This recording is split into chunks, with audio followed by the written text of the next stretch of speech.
نمرود کو اور اپنی قوم کو بتا رہے ہیں میرا رب وہ ہے جس نے مجھے پیدا کیا اور وہ مجھے ہدایت دیتا ہے۔ والذی ہوا یطعمنی ویسقین، میرا اللہ میرا رب وہ ہے جو مجھے کھانا دیتا ہے، جو مجھے پانی دیتا ہے۔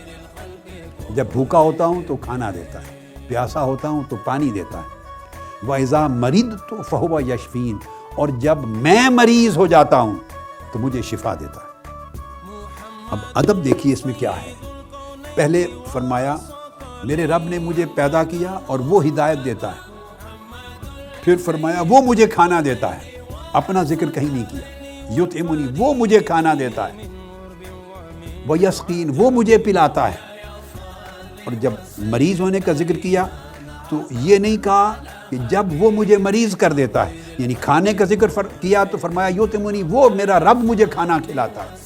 یہدین، میرا رب مجھے ہدایت دیتا ہے، میرا رب مجھے کھانا کھلاتا ہے، میرا رب مجھے شفا دیتا ہے۔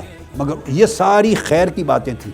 جب مرض کا ذکر آیا یہ نہیں کہا کہ جب میرا رب مجھے مریض کر دیتا ہے تو شفا دیتا ہے، نہیں، مریض ہونا اس کے اندر چونکہ نقص کی بات ہے وہ اپنے مولا کی طرف منسوب نہیں کی۔ جتنی اچھائی کی باتیں تھیں، نعمتیں تھیں، اللہ کی طرف منسوب کی۔ جب مرض کا ذکر آیا تو کہا اذا مریض، تو جب میں مریض ہو جاتا ہوں فہو یشفین، وہ مجھے شفا دیتا ہے۔